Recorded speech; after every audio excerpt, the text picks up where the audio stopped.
Good morning, everyone, and welcome to Temple Buddhist Center's Sunday morning meditation service. My name is Victor, and I'm honored to be of service this morning. We hope that our gathering today finds each and every one of you happy and healthy, but please know that if you are struggling in any way, our hope is that Temple Buddhist Center, our Sangha, this community can be a source of strength for you as we open our hearts to you and to your loved ones. We also welcome everybody joining us from all around the world on our live stream. Welcome everybody at home. We lovingly refer to these folks as our PJ Sangha because they're all at home in their PJs enjoying the service. So welcome to everybody. Let's begin this morning with some conscious breath work. A conscious breath is where you seal the mouth, breathe deeply through the nose, hold that breath for a few moments, and then release slowly so that the exhale is longer than the inhale. Let's begin. Holding that breath for a moment, feeling the fullness of the lungs, and releasing slowly in a long, slow, metered release. And as you release, giving yourself full and complete permission to unplug from that energy of going and doing, striving, efforting, trying to accomplish.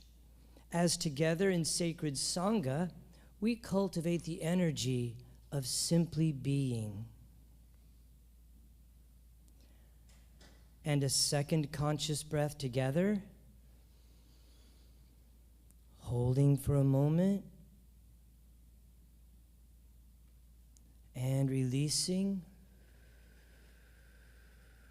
And as you release, checking in with the body one more time, just to notice any points that might be tense, remembering to release the forehead, unfurrow the eyebrows, the jaw rests easy, the shoulders drop, the belly softens and relaxes. And a third conscious breath together.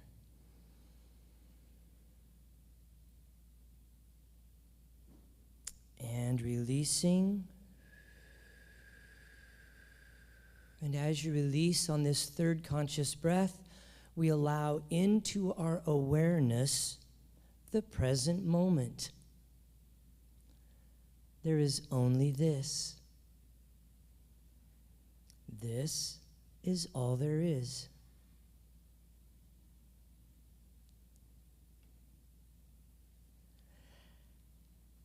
And so here at Temple Buddhist Center, we like to begin our services with a little bit of chanting. Chanting is an integral part of every tradition. Chanting is not about being a singer. Chanting is about having a voice. Chanting is about a deeply devotional expression of what is sacred within you and sharing that with the world. Our chant this morning is Dana Vad Kritanya Hum. Dana Vad Kritanya Hum. And this chant, in the Sanskrit tradition, is a chant that means I feel gratitude, I am gratitude. So it goes from that feeling and sensing to a much greater realization that in all situations we have gratitude for the teachings and the lessons that they all bring to us, whether we like them or not. And so, Dhanavad Kritanya Hum. So let's take a breath. And let's begin. Dhanavad Kritanya Hum. Dhanavad Kritanya Hum. Dhanavad Kritanya Hum. Dhanavad Kritanya Hum. Dhanavad Kritanya Hum. Dhanavad Kritanyaham.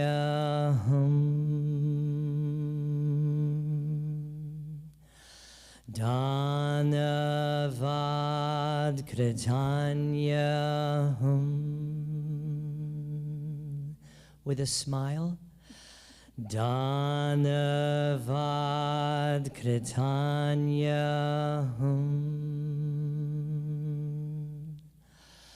Dhanavad Kritanyaham. Once more. Dhanavad Kritanyaham.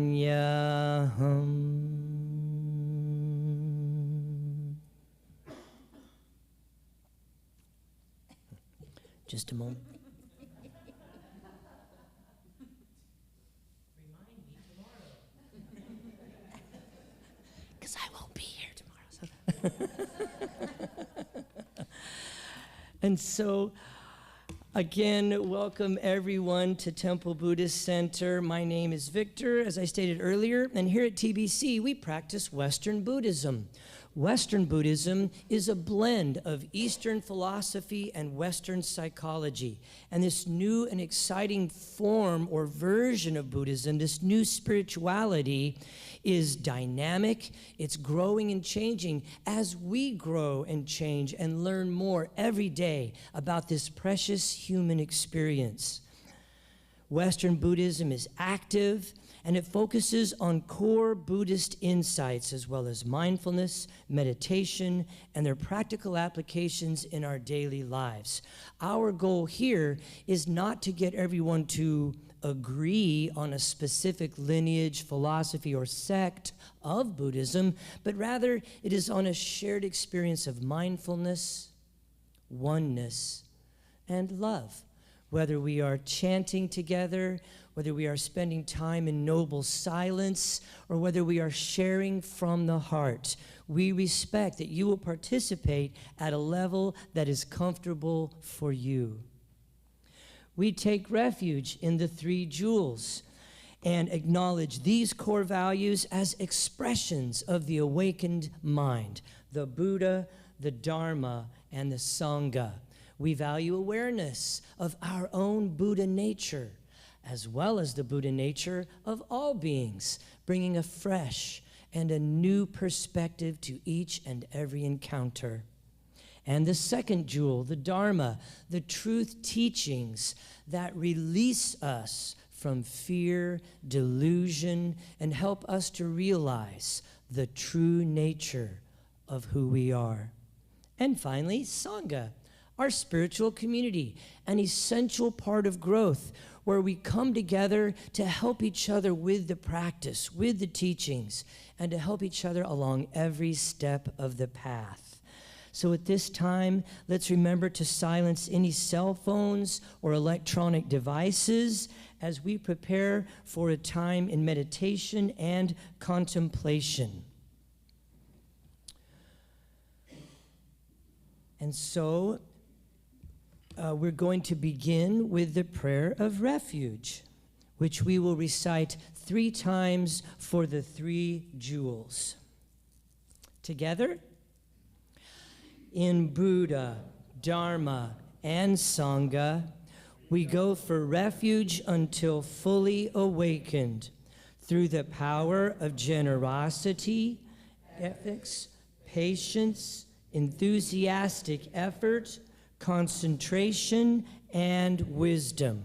For the sake of all beings, may we realize and demonstrate our innate goodness.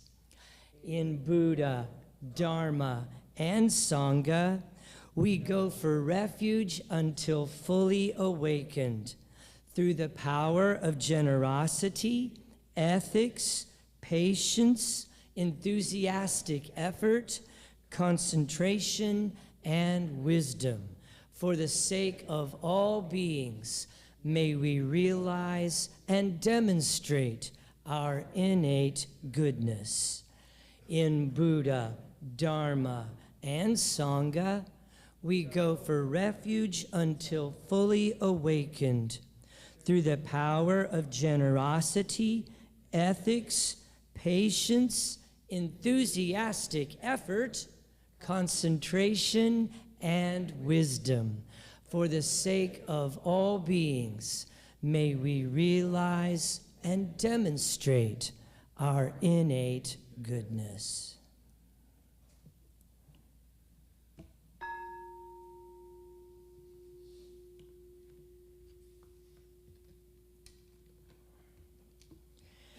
And so, as we prepare now for a time in meditation, if you have an extensive practice, then we invite you to practice in a way that is fitting for you this morning. If perhaps you are newer to meditation, then we're going to begin with first a prayer of dedication, and then we will awaken the bell 3 times for the 3 jewels. And then our teacher today, Mr. Robert Brumet, will lead us in a guided meditation that's designed to assist you in moving into the stillness. And just a quick reminder, we have cough drops, tissues, a listening device, and also cushions up front for those of you who may want to sit Zazen style. And so all those are available to us. As we go into this meditation, we will spend approximately 10 to 12 minutes in noble silence, connecting with our Sangha, both near and far in consciousness, connecting with our Sangha, past, present, and future. And so with that, let's take a conscious breath.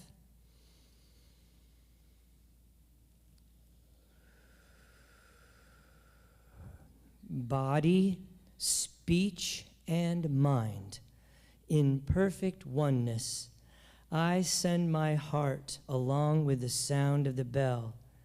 May the hearers awaken from forgetfulness, transcend the path of anxiety and sorrow, and realize the true nature of who they are.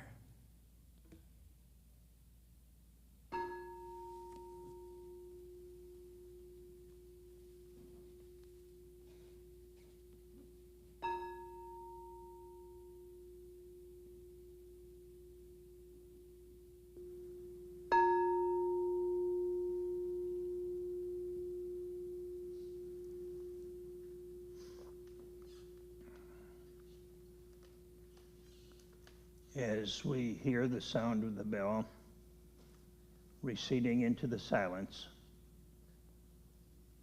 I invite you to follow that sound to the silence from which it originates.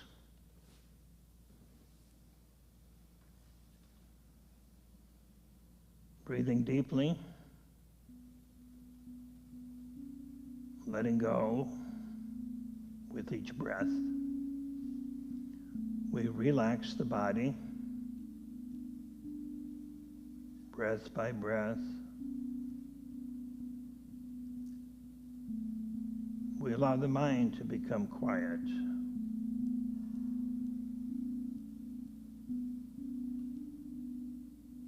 We don't have to try to control or force the mind to be quiet. Just allow it to be quiet. That's its natural state, is quietness.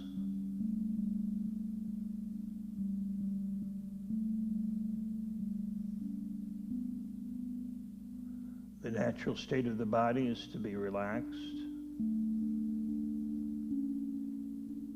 The mind to be quiet. And the heart to be open.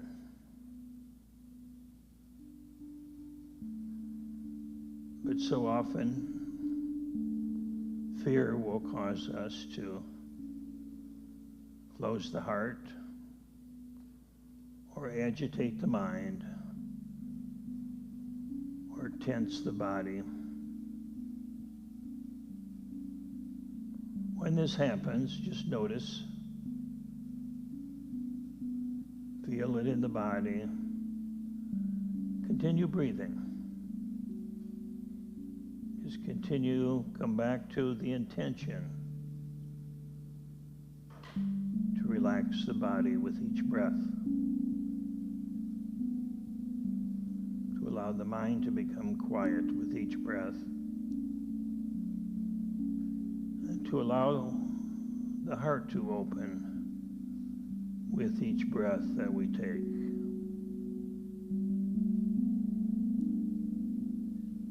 Breathing, focusing on the breath, gently returning to the breath, allowing the body to relax, the mind to quiet, and the heart to open.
And at this time,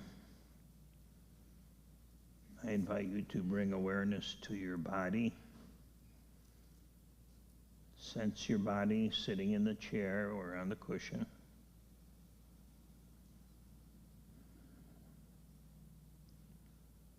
Feel your arms and your legs, your hands and your feet.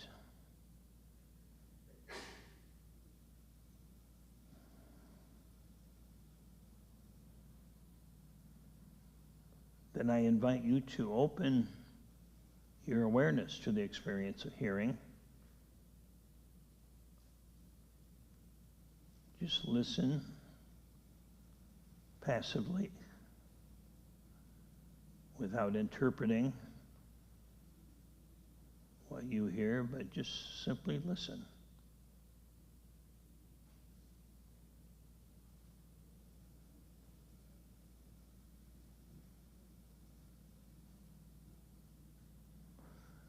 And in a moment, you'll hear the sound of a bell. And then I invite you to open your eyes and practice seeing meditation,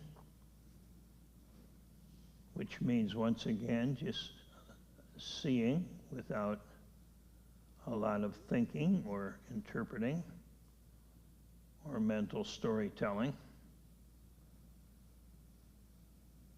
Just simply see what you see and hear what you hear, and be present to your body as it is, fully awake, fully present in each moment. And here's the bell.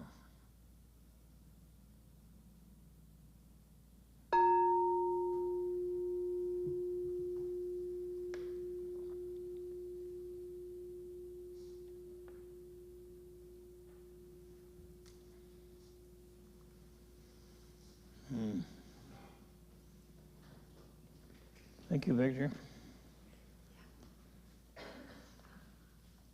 Good morning, everyone. Good morning. Yeah, happy October. Feels more like August, doesn't it? Anymore, the calendar and the weather don't speak to one another, I guess. So this morning I want to talk about fear and working with fear, looking at fear, seeing what we can learn from it. So when fear arises, that's really the time to work with it. When fear arises, take a look at it, be present to it. Because as we explore working with fear, the first thing we see that there are two sources of fear.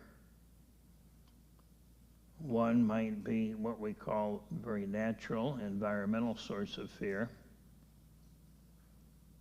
This is the kind of fear that kept the species alive for eons of time, not only the human species, but animals as well. Fear is necessary for physical survival. When you're walking along the savannah some 50,000 years ago, doing your morning meditation walk, and you hear rustling in the grass behind you, chances are you'll begin to feel the experience of fear. It's an experience of fear that can keep you alive if you just respond naturally. The natural response to fear is to act in some way. Run, hide, fight, freeze, different species have their own patterns and their own strategies of fear, dealing with fear. And we do too as human beings. And with the fear that is what we might call real in the physical sense, natural, there is something you can do. You know, if you see someone with a gun, which is more likely than seeing a lion or a tiger on the savannah, you respond accordingly. Ideally, you hide, or whatever you do, but we respond when there is a physical threat. That's healthy. It's appropriate. In fact, there's a friend of mine talks about a phenomenon he calls rapanoia. Paranoia is when you feel fear and there's nothing to fear.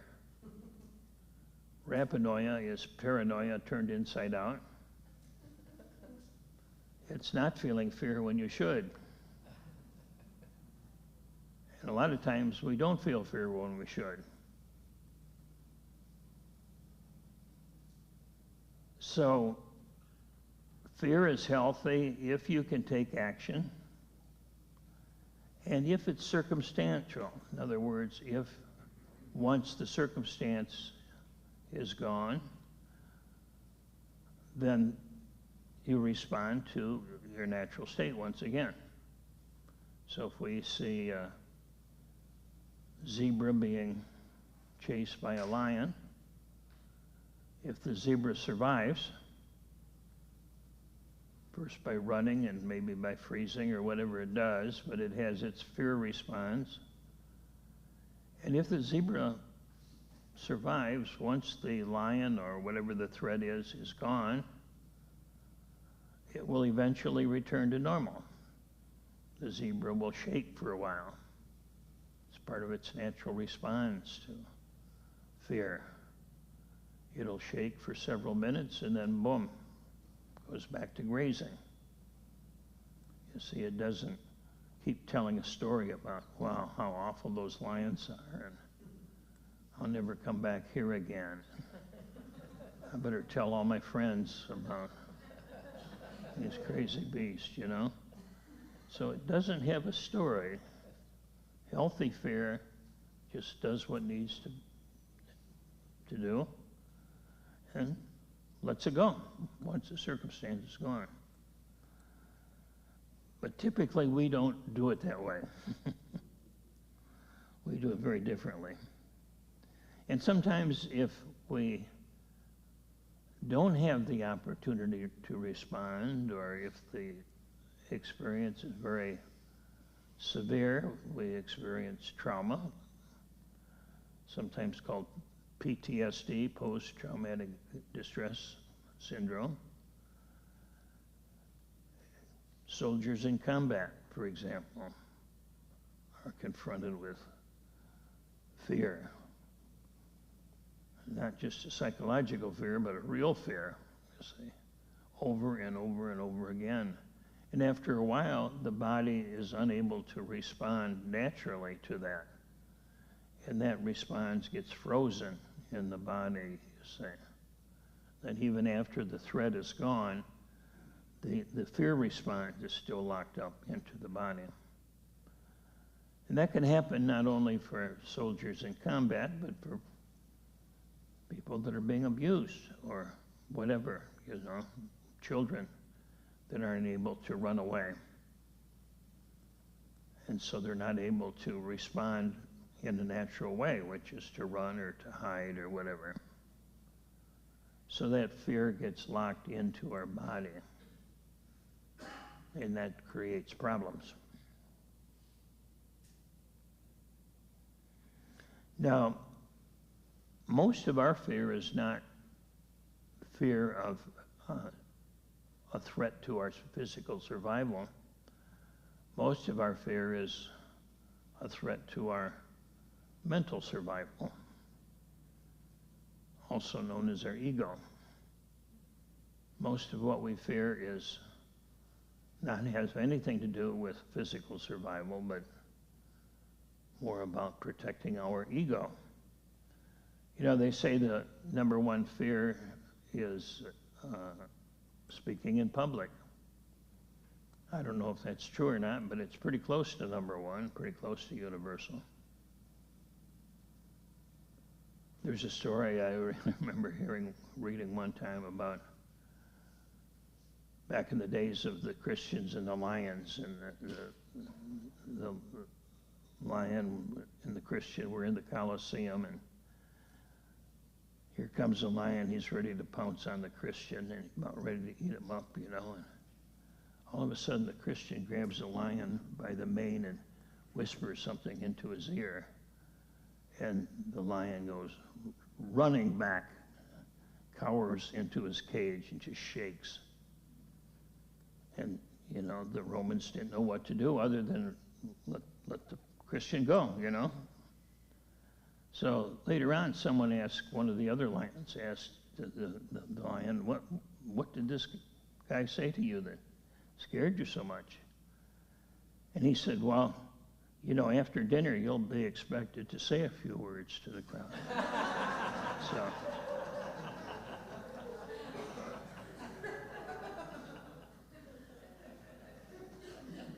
So that's something that would terrify a lot of people.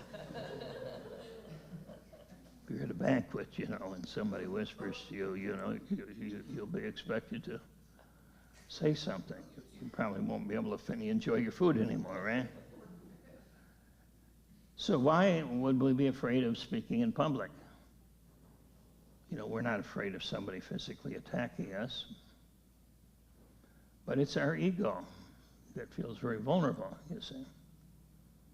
It's a fear of judgment, most likely, you know. If I say something wrong, people will judge me, or if I don't do something right, I'll be judged. And that's interesting because we make a projection of what other people are thinking, and then we respond in fear according to what we think they're thinking. That's really what goes on, right? And that can be very severe.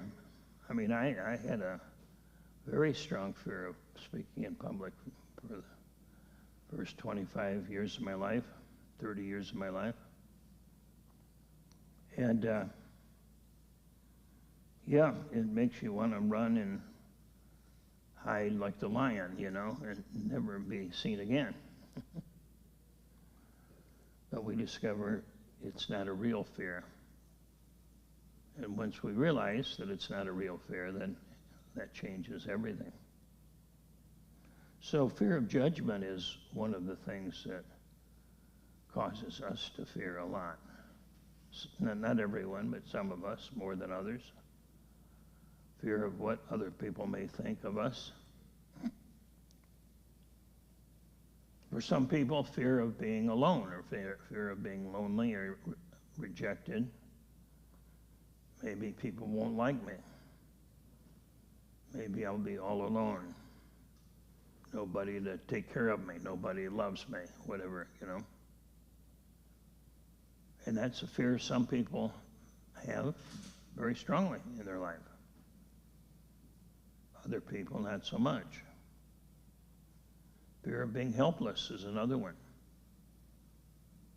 That's a big one. Sometimes we don't realize how prevalent that is.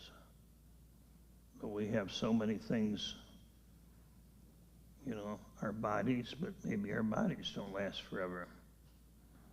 You know, maybe we can't do everything electronically or scientifically, you see.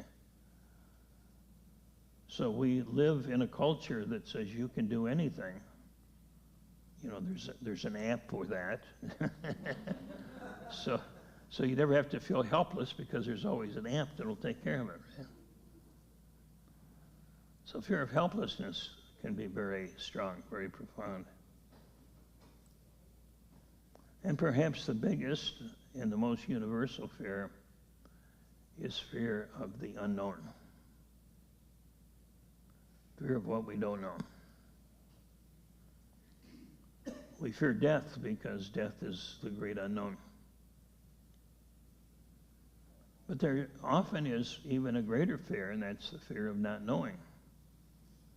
More than once I have worked with someone who was dying, or at least the medical people said they were dying. It appeared that they were dying. But then on the other hand, they might survive, you know, lots of time with cancer patients. Well, good news one day, bad news the next. You go back and forth. And very often I've had someone say to me, Robert, I just wished I knew whether I was going to live or die. I just want to know.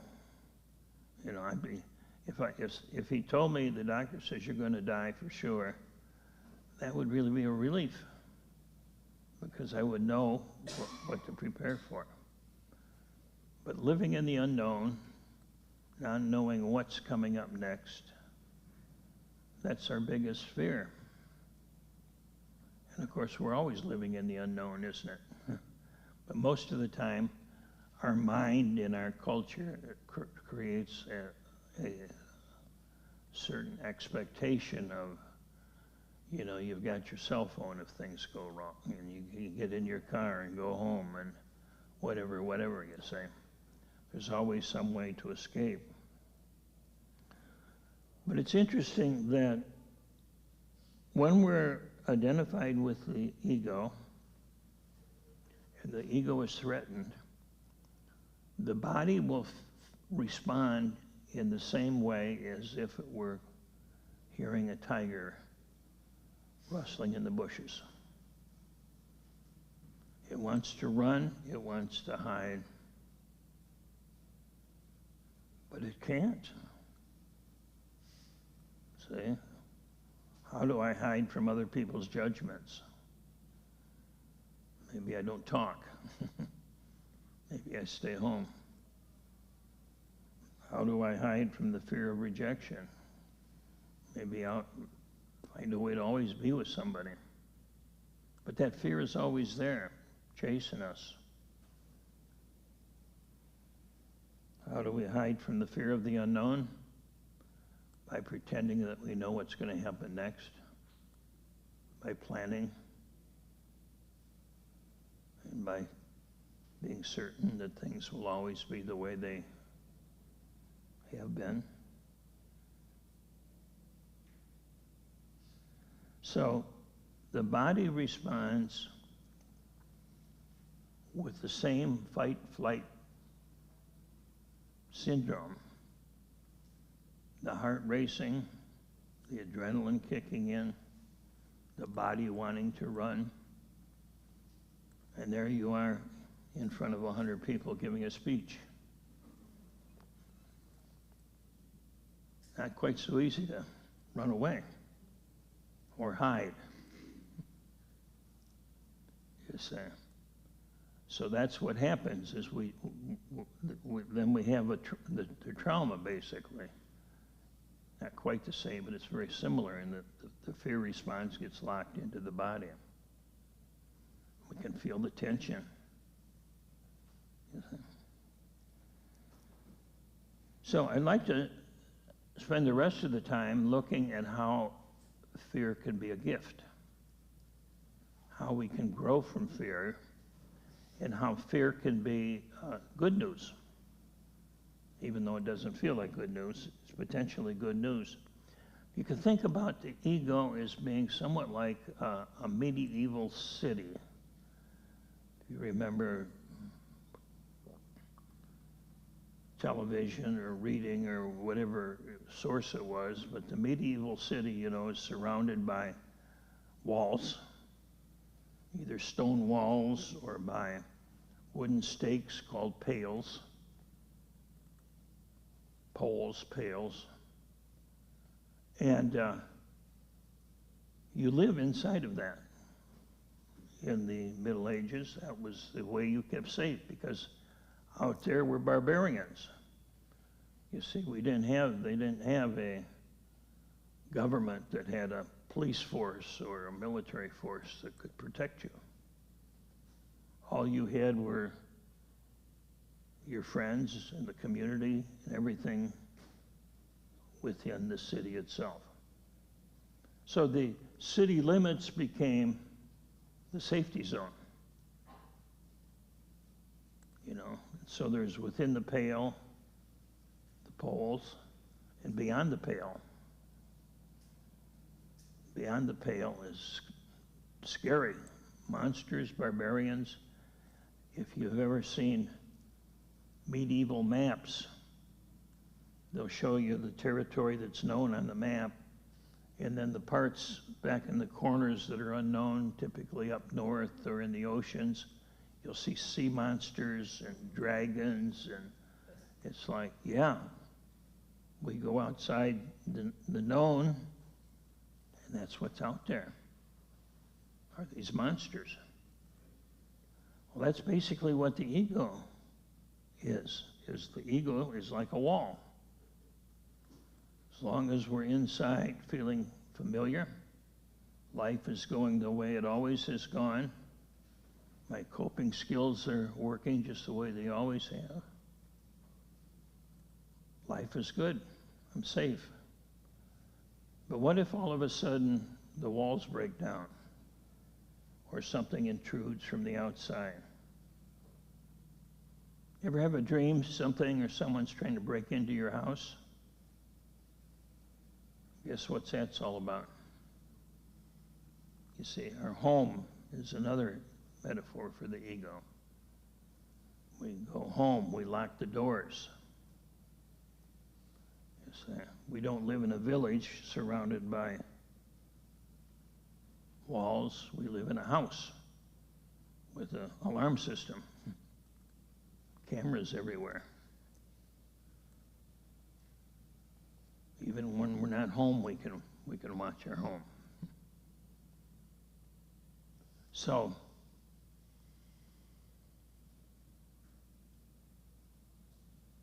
the potential for the ego not holding us is always there. If our self-image, if we can't uphold the self-image we have, or if we're thrust into something, you know, for example, if I were to point to somebody and say, would you come up and finish the Dharma talk for me? You may do a better job than me, number one. But most likely, you know, there's a lot of fear would show up, unless you're used to public speaking, you see. So anytime we're thrown outside of the wall, or if the wall breaks down, and sometimes there's an internal wall that breaks down, and then what we're faced with are not demons from outside, but the demons of our own shadow. So what do we do with that when that happens?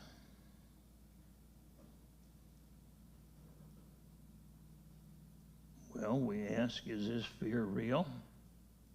Am I really in danger? That's very helpful. Are these people really going to hurt me? You know, when I stand up in there, my knees are knocking and I'm shaking. These people aren't going to hurt me. They're behind me. They want me to succeed.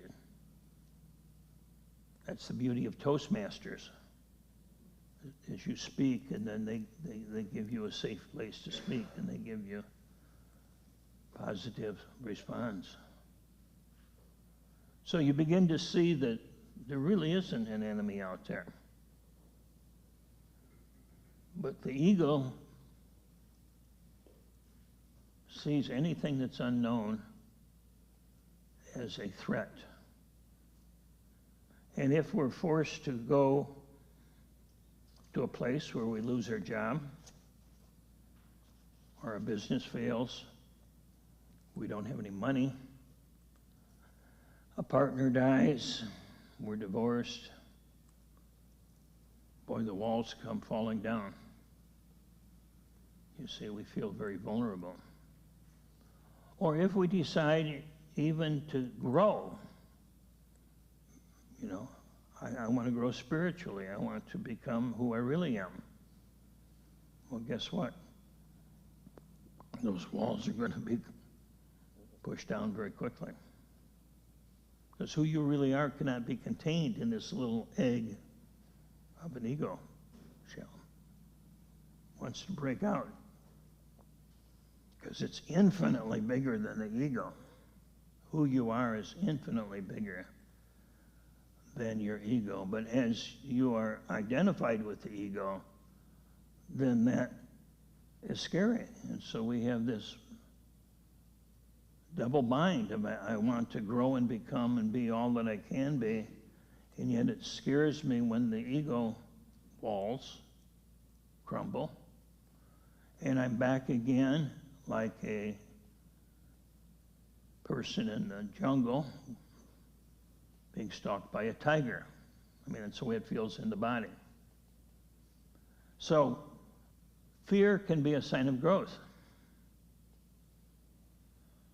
And I have seen in my lifetime how often when I fear something, if I'm willing to face that fear, it has a huge gift for me. A huge gift. The gift of freedom. The gift of power. The gift of compassion. All sorts of gifts. But the gift will only appear if the fear is seen and faced. And then what? What's our practice? Be in your body, breathe, be present in the moment. Watch the mind, relax, observe. I'm not telling you to do this if there's a tiger chasing you. But if the fear is not real, in the sense of there being a real danger, the fear is in the ego. The ego is scared to death. So breathing, the very meditation that we've done this morning, that same process. Being in the present moment, breathing, being here now, trusting each moment. Whether it's fear or any other emotion, any other dragon that seems to scare you, sit there, look that dragon in the eye, and like the Buddha under the Bodhi tree, you do nothing. You just breathe. You say, fear, anger, terror, rage. Feel it in the body. Breathe. And you know what? Eventually it's gone. There are no more walls eventually. And you're free. You're free. Doesn't mean you're free from all fear, but it means that when fear shows up, you know what it is.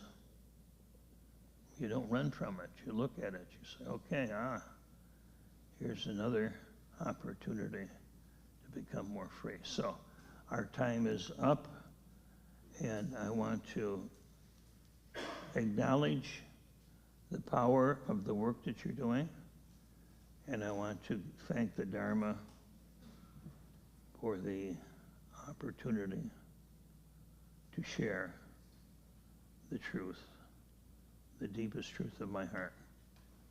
Thank you to TBC, and thank you for listening.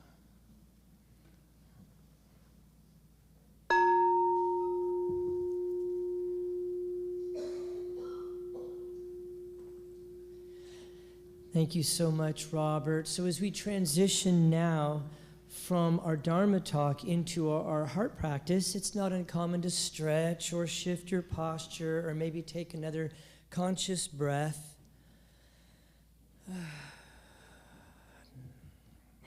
And we simply begin to move now from our head into our heart. It's not a conceptual or an intellectual process. It is simply an opening of the heart.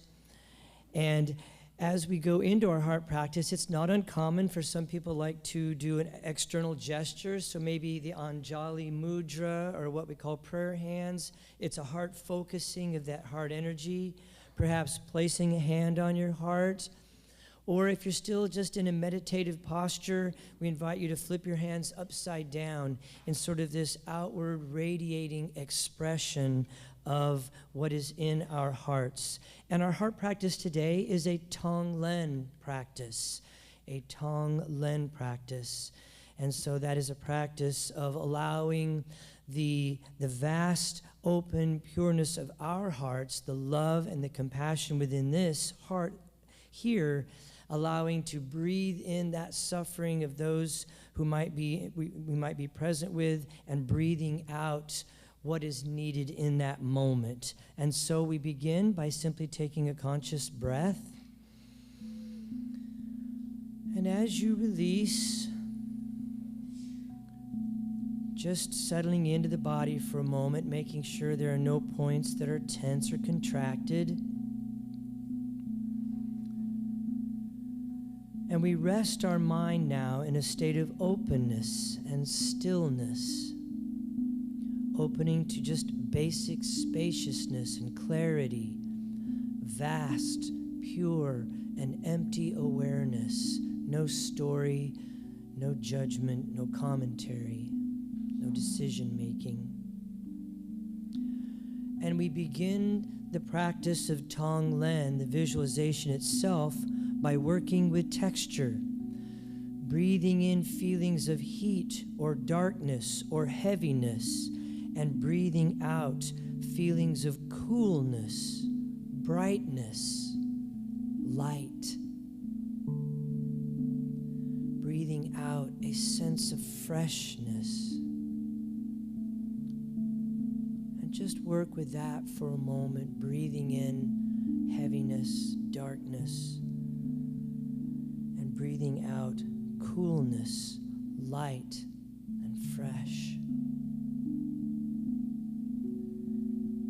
And now breathe in completely, taking in a measure of suffering through every pore of your body, breathing in and breathing out completely, as if every pore in your skin could exhale. Continue doing this until your visualization is synchronized with your natural in and out breath, the natural rhythm of breathing in, breathing out.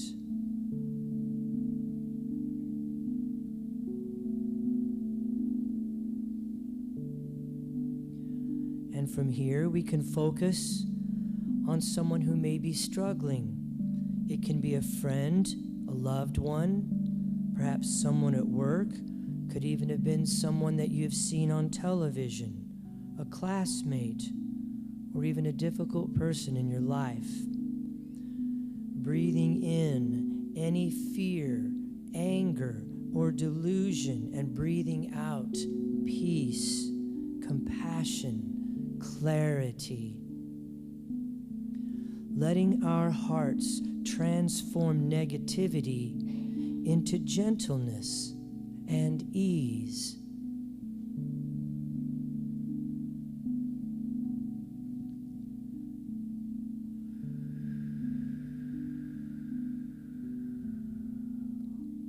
Now, make the taking in and the sending out bigger, extending it out to all who are in the same situation, all who may be experiencing anger, frustration, fear, worry. breathing in their confusion and breathing out peace and ease that surrounds them.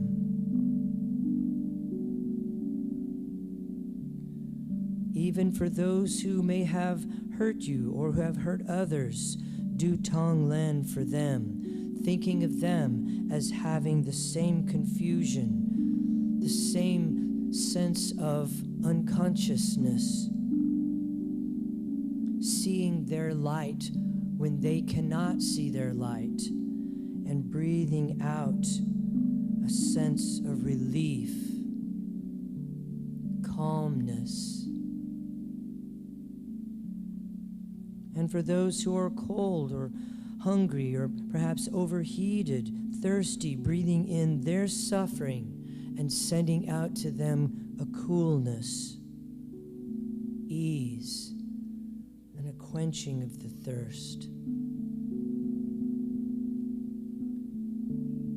And now recite silently to yourself these words of Tong Len. Breathing in, I transform negative energy. Breathing out, I share gentleness with the world.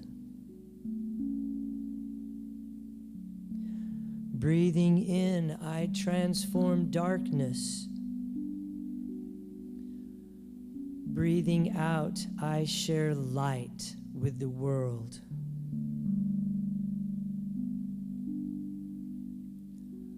Breathing in, I transform hatred. And breathing out, I share love with the world.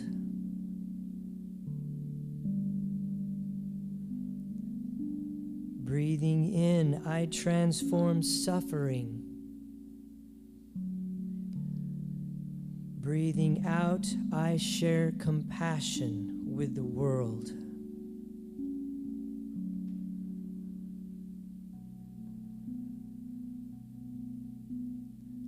And resting in this vast, pure, open heart,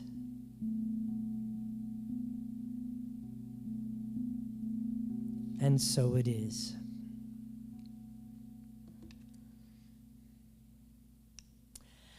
And in the true spirit of Dana, the Buddhist practice of generosity, temple services here are given freely. In the same way, if you choose to give, please give with a generous heart, which means not in return for anything that you have received, but rather so that those who may be seeking refuge will find it here, in this temple, with these teachers and with these teachings. The Dana boxes are located at the back of the meditation hall. And we take a moment of gratitude for all of our wonderful ambassadors, those folks who have committed themselves to regular monthly electronic giving. It's not about the amount, it's just that the regular monthly giving helps us to set a budget here at Temple Buddhist Center. If you'd like to become an ambassador, you can just stop by our website, templebuddhistcenter.com, or you can point your camera at the little cards in the backs of the seats in front of you. Also, tremendous gratitude for all of our volunteers, so many wonderful folks who help us each and every day to bring more opportunities for practice and understanding. Gratitude to Ricky. Thank you, Ricky, for your beautiful music. Thank you, Mr. Robert Brumet, for your wonderful teachings, your mentorship, your kindness, and your friendship. And thank you to each and every one of you for sharing your heart and your presence and your practice with us here at Temple Buddhist Center. We certainly are the better for it. And in just a moment, we will close our service with the Bodhicitta dedication. We will recite that together, and then I have a few announcements. Everyone up in the heavenly abodes. Here we go. Our Bodhicitta dedication together. May the pure, brilliant sun of Bodhicitta dawn in each and every heart and mind, dispelling the darkness of suffering and confusion unstoppably, until all are illumined and awakened.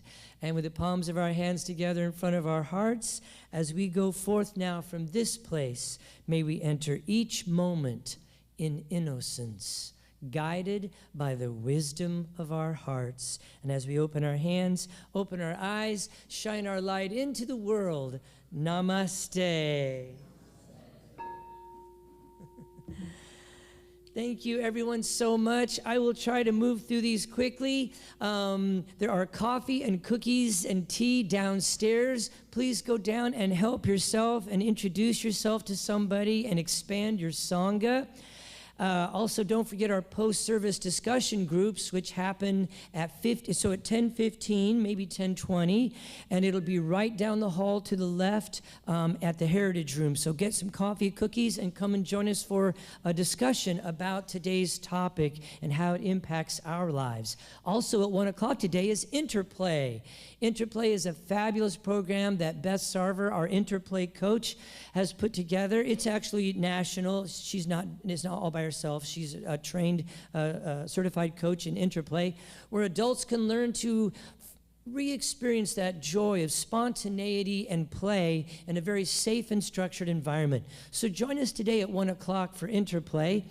Also, our TBC day-long silent meditation retreat is now open online for registration. So please come by and get registered for that. It is on October 21st from 9 o'clock to 4 o'clock, and our theme is delusion, understanding and working with our reactivity to the world. So I hope you can join us for that. Also on 2nd and 4th Sundays, our new program, which is really doing very well, at 11:45 is called Growing Your Practice. It's kind of that intermediate point between being a brand new meditation practitioner and someone who has many, many years of practice. Growing Your Practice is a way to help us concretize and formalize and get a good regular practice going. So it's a good way to stabilize your practice. And then also we got a new class starting up in October, October 17th. On Tuesday evenings, it'll run for about 6 weeks and then start a new rotation, but coping with depression. So as we transfer into the fall and autumn season, preparing for winter, that time of introspection, we want to provide a class to help folks to take a look at and work with depression. And then finally, Tai Chi Cha every Tuesday night at 6:30. Don't forget to sign up for our newsletter and for volunteer opportunities. Our lending library is burgeoning, so it is as members of our Sangha, it is your duty to help take the load off. So please come by our lending library and see if there isn't a jewel. I know a couple, Scott already found a great book in there. So lots of opportunities to do that. Stop by our online store when you get a chance. Thank you, Liz. I will leave this up here so you can see all the wonderful things each week that we have going. Different little sanghas meeting here every week. We've got Buddha and the Bean on Tuesday mornings. We've got Thursday night Vipassana group, a Wednesday night Thich Nhat Hanh group. So lots of opportunities to practice. Thank you, everyone. And as you go into your day, peace, blessings, and go Chiefs.